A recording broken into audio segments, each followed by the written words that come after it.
On the left side is where some of those bigger orbs are, and you get that nice little shimmer and that pixelated pop. And then on the right side, you can see that it has more of the glinty, not saturated, but more deep hollow pattern there. You also have a very standardized border. None of these stand out as being too large. Now, the ones that the gentleman showed me at the show were huge. Close! Welcome back to a new video. Thank you guys so much for tuning in. I really want to say thank you to everybody for the reception that I got on the previous vendor POV. I was not expecting it to blow up the way that it currently is right now. Over 5,000 views and counting. I think 70 plus subscribers have joined since that video launched. I appreciate everybody who has engaged with the video, liked, disliked, left comments. Mostly nice, some in the middle. But overall, thank you guys so much for the warm reception that I got on that video. I'm gonna try and make as many vendor POV videos as I can for you all in 2026. I know people love those. And of course, you know, I try to be as honest as I possibly can in all of my deals that I work. Some people feel like it's just not good enough, but that's part of the business. You can't please everybody, and I understand that. So with that being said, thank you all. Today's video is gonna be a follow-up on the vendor POV, just in regard to how to identify fake cards. That seems to be something that everybody was drawn to, was what actually happened, how did the interaction go, did they feel the person was being shady, were they being authentic and not knowing what they had? And so this video is just meant to help you all identify some of those cues that I look for when I'm trying to figure out if a card is authentic or not. And as popular as card shows have become, and with so many new folks joining the hobby, it is essential to know if you have something that is authentic or not. And so that is what we're going to talk about today. So thank you guys again for tuning in. So I think this goes without saying, anybody can be scammed. I don't think there's any perfect way for you, especially in the heat of the moment of working on a big deal, maybe there's a lot going on around you, to 100% always catch every single little thing that may come up with a card that is authentic or fake. Some of the best in our industry, in our space, have been scammed with fake cards that looked so exceedingly authentic that even a very trained and keen eye has had the misfortune of being duped. You know, one person who I would bring up as an example, and this is no shade at all to the vendor, was someone who I recently had featured on my channel, which was Jarchomp, Jake. And you know, he bought the Chinese Mew. I don't remember if it was graded or if it was raw, but it was the Chinese exclusive Mew that came out, and I think there was 1,500 copies. Unfortunately, Jake paid a pretty penny for it and ended up, you know, taking a sizable loss on that. He and Franny thought that they were looking at something authentic. To the untrained eye, you would 100% think, oh my gosh, this is totally authentic. It looked completely real.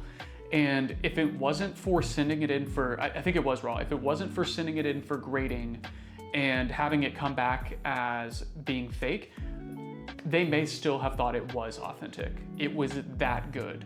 So you can't 100% avoid people being bad people and trying to scam you, but the more well-equipped you are, the better off you will be in the long run in making sure that you are confident in getting authentic product. So let's take a look at the list, and we will start off with number 1. So again, you know, I think this one really does kind of go without saying, but experience in the hobby and understanding that you have a card that you have seen a million times before. It checks all the boxes. It has all of the things that you look for when trying to establish whether a card is authentic or if it's fake. And just seeing lots of cards in your hand, feeling them, seeing them, looking at them front and back, up and down, ensuring that all of the key points that you look for when you're trying to ensure that you're making a smart decision in purchasing a product, those are all of the things that you're going to want to look for, of course. From here on out, we are going to be taking a look. I'm going to pull up my monitor and we will be looking at some things that I've picked out together, and hopefully this adds some value. Please leave comments, questions in the comment section below. And of course, let me know if you have run into a situation where you bought a fake card and what exactly happened with that.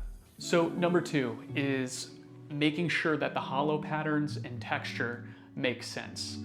In the video that I recently did that most of you all have seen is a gentleman who came up to me and had EX era silver border cards that were of high value, not anything cheap.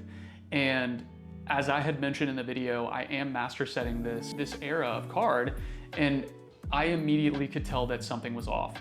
Now, I looked hard on the internet to try and find the exact fake cards that he brought up to me. These were 100% fake and probably printed somewhat recently because they appeared to be almost like 3D printed or heat pressed onto just a regular piece of cardboard, one that matched the dimensions of a Pokemon card. Now, I showed him my authentic card and put it up next to his, and you can hear me in the video mention it, but the texture was off. It was almost like it was a laminated texture.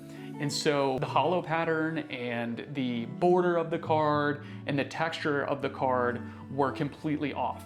Now, what you see on screen here is an authentic Rockets Mewtwo EX, which is exactly the same card that I showed him.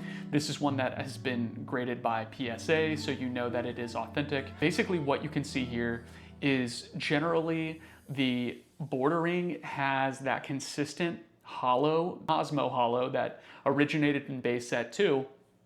And you can see the small orbs, the glimmers there. On the left side is where some of those bigger orbs are, and you get that nice little shimmer and that pixelated pop.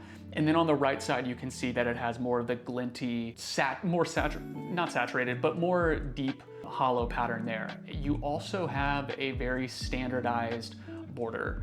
None of these stand out as being too large. Now, the ones that the gentleman showed me at the show were huge. They were probably 1.5x this size. So the actual stock image looked legit. He showed me an Umbreon EX. He didn't have a Rockets Mewtwo, but the card itself looked legit. It had the little R in the bottom right. It had the R for the Team Rocket return. Everything about the card looked legit except for the borders and the fact that it was peeling on one of the corners. One of the corners was peeling off, and it was very glossy, very almost like a picture, like an old printed out picture that just feels glossy and not like the actual texture of one of these cards. I was searching around on Google and I found, no, it's this one. It is the Rocket Suicune, which obviously this one also comes from Team Rocket's return. And this gentleman had questions on whether or not this was an authentic card. And he pointed to the fact that it's peeling. You can see on the right side that it's peeling here. Here's an even better look at the peeling that's happening. So with the silver border cards, you do get that peel that starts to happen. I don't know what it was about this era of card, but for whatever reason, the borders there really do start to peel. And so this is common when you have any type of water damage, but it was not the same. This card was literally peeling off at the corner, and it looked almost like it had little pieces cut out of the card itself. So I could tell immediately that it was fake. So that is a big thing that you need to look for. Holo, texture, those are keys. Here is another little picture that you have that you can reference. On our modern cards with GXs, SIRs, you know, things from Sun and Moon and onward, you can see things within the card itself, like the texture you can feel it. It's almost like it has a fingerprint type of texture where it has lines within the build of the card. A lot of times fake cards will just be smooth to the touch. It will be the exact same card. It will have the exact same art. It will look almost identical, but it will be smooth to the touch. So always be aware about texture and feel and look of the card itself. Moving on. Number 3. Quick shout out to Alani Nu for always keeping me going during the day. I would love a sponsorship from Alani. This is the best flavor, cherry slush. Cheers. Thanks, Alani. Number 3, the back of the card. The back of the card can reveal and almost be the dead giveaway for a lot of fake cards that are out there. So this was another thing that I noticed in that video that I just put out in the vendor POV was the back of the cards, the shading and the look was off. So here you can see, we have one card on the left that is very much real. You have that nice dark blue, deep border and actual deep dark blue within the inside of the card itself. The white of the bottom portion of the Pokeball is bright. It is not faded.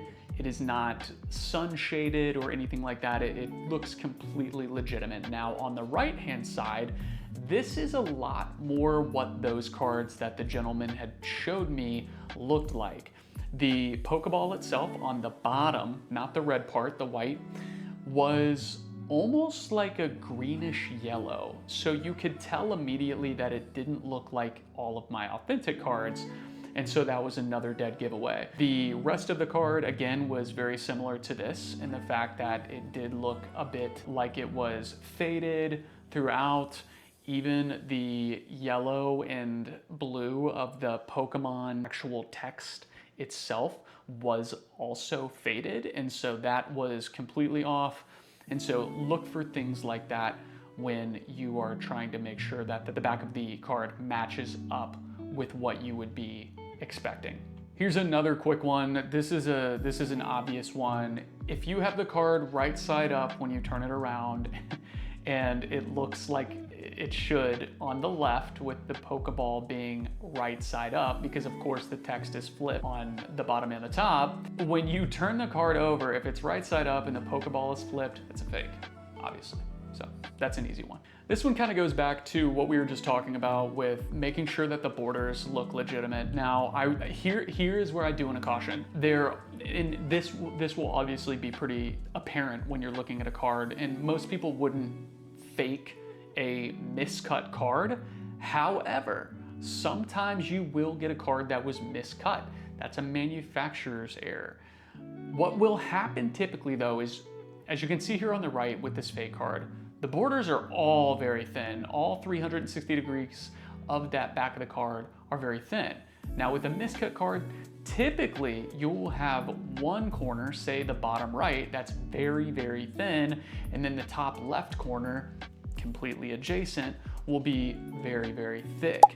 You will not have a miscut card that all four corners, all four sides rather, are very, very thin or very, very thick. That is not something that you're gonna run into, and that will be a dead giveaway that you have a fake. And that was another reason why I knew this gentleman's cards were not authentic when he came up to me, was all of the borders were super thick.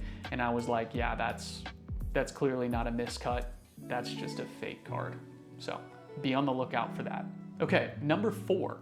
Watch for thickness and thinness of the card compared to other cards that you have. If you've brought cards to a card show and you're purchasing one and you have suspicions that it may be fake, one thing that you can always do is tell the vendor, hey, give me 1 second. I want to pull out one of my cards just to compare what the thinness or thickness of the card looks like. All cards manufactured by the Pokemon Company have the same thickness, and so all of them are standard and easy to compare. So what you can see here in this example is on the left side, you have that standard, normal looking card. It has exactly the same dimensions as all the other ones. And you have the black line that runs across the card's edges. On the right side, you can clearly see just from the naked eye, this one looks very thin. A lot of times fake cards will be very thin. Sometimes they'll be very thick, but typically those are more of a giveaway than the thinner ones, because people can feel if something's too thick, where it's harder to feel if something's too thin. Just the way it feels in your hand, it's a little bit harder to tell when it's too thin versus too thick. And so when you don't have the black line that runs along the card's edges, be on the lookout for that. And then also just take them side by side, line them up next to each other. And if one seems really off, I would throw caution and err on the side of it and probably just pass and look for another opportunity, especially if the price seems too good to be true. It typically is. All right, number 5, artwork. Make sure that the artwork matches up with the card itself. Oftentimes when you see a card and obviously the name of the card does not match the Pokemon that is on the artwork, you have a fake card. That's very simple. Oftentimes though, you will see things like what we have here, which is the colors do not match up. Okay, you've got faded colors, some are too dark, some are too light, maybe there's even blurry text as you see here, versus the real card on the left, which, as most people know, Ampharos is an electric Pokemon, it is yellow. And so you have that bright yellow pop on the real card versus the fake card on the left, or on the right, excuse me, with those faded colors. Some other things to look for along those same lines. So here is a proxy card from Etsy. It looks very much like a real card, right? Everything pretty much aligns with what the actual Gold Star Charizard would look like. And so it could be easy to get duped by a card like this. So with things that you need to look for with, you know, Gold Stars and other cards of that nature that are very expensive and raw copies or graded copies, is things like where the holo shine is supposed to be on the actual real cards. It's fairly hard to tell here with the way that the screenshot is taken, but there is no holo apparent here. It looks like it doesn't really have any shine. It's more of like a normal gloss, which with the Gold Star Charizard specifically, this one is a tricky one because it doesn't have the same type of like pop feel as like say the Gold Star Rayquaza, but it does have more of like that sheen and solid type of holo, I would call it, on the card itself. And so this one can be tricky, but what you can still look for is, as you can see here, the text box of where it would essentially show like a side note here, or under the illustrator's name, Masakusa Fukuda, you don't have any holo shine there. You don't have any holo shine on the fire coming out of the Charizard's mouth either. Whereas with a real card, you can see down there underneath Fukuda's name that nice holo shine that runs through portions of the card. It's kind of hard to see it here, but you can also get a slight glimmer of it. It's harder to see it there, but you can see it a lot easier here on the border and then where it runs underneath Fukuda's name. And so you can get a better look at what that would look like. Whereas on this one, sorry about that, you don't have that same look. It's faded. It doesn't have the same pop. And so look for things like that when you're dealing with high-end cards. And if you are ever in doubt, ask someone else or just don't purchase the card. You're using your hard-earned money to buy these expensive items. Be careful and don't just jump right into it. Take your time, ask around. There's no problem at all. You don't need to feel guilty, even if you're a vendor or if you're a buyer, going around and saying, hey, I have my doubts on this one. I need to ask for a second opinion. If they get defensive about something like that, chances are they're trying to sell you a fake card. So be aware of that. Okay, number 6, last and certainly not least, and there are other things that if you'd like to, please add in the comments that you think. Of course, things like the light test, making sure that light doesn't go through the card. Those are big things that you should look for, but the font of the card should be standard. It should look just like any other card. One thing I encourage you to do is if you see a card and you have your doubts about the card, pull one up on eBay. Pull one up that's been authenticated by PSA and make sure that everything all the way down to the details of what the font of the card looks like matches up with the card that you're thinking about purchasing. Here, as you can see on the left, you've got that standard Charmander from base set. This looks like the shadowless one actually. And you can see that the discard energy portion looks exactly how it should. And that's what all of the standard cards look like. Whereas on the right with the fake card, the text does not run all the way out on that second line where it says attached to Charmander in order to. And so it doesn't look like the standard cards. Always use something as a reference to ensure that you are making sure that the card is authentic. And so having another card that you can pull up quickly, that is one thing to use to make sure that the font matches. Along those same lines, make sure that the energy and the HP all match up. In the top right, you can see that the HPs are different on these Metagross EX cards.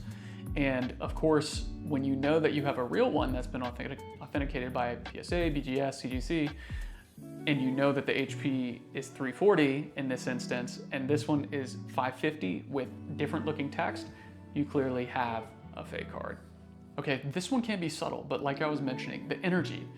So on your real card, all of those will be standard in size. Fake cards typically have energy symbols that are too large. As we talked about the card itself earlier being too thin, oftentimes the energies and things of that nature will be too big. And so it will be very subtle, but you'll be able to pick it out. They're slightly larger than what you would see on an authentic card, so be aware of that. Guys, those are some of the key things to be looking out for when making sure that you have an authentic card. And the biggest thing that you can do is, when in doubt, ask for a second opinion or just hold off on purchasing the item. You're never going to hurt yourself or hurt your reputation by being too cautious. Where you could get into some trouble is if you purchase a card that you feel is authentic or don't take the time to confirm is authentic, and then later on when you try to trade it, sell it, do anything with it, you get burned because either number one, you sell someone another fake card, or number two, they have to be the bearer of bad news that you bought the fake card. And so not only does it look a little strange, mostly it's harmless, but you're also just taking a huge L, especially if you're buying anything that is high value. I feel so bad for what happened to Jake, but that can be a prime example for other folks to just be extra cautious, especially when buying high dollar cards like gold stars, silver border EXs, and in that instance, a Chinese exclusive. So I hope this was helpful. Let me know down in the comments if you'd like me to make more videos like this in the future. I do typically talk about market. I've been doing some vendor and buyer POVs here recently, but I want to make sure that I'm bringing you all content that is valuable, that will help you at card shows and moving into 2026 to make the best decisions for you. Again, Strewski's Cards, thank you all so much for subscribing and tuning in to the previous video. I'm going to try and keep putting out quality content for you guys. We are over that 400 subscriber mark, and when I hit 500, we're gonna do another giveaway. So make sure to like, comment, subscribe, and I will catch you guys in the next one. Peace.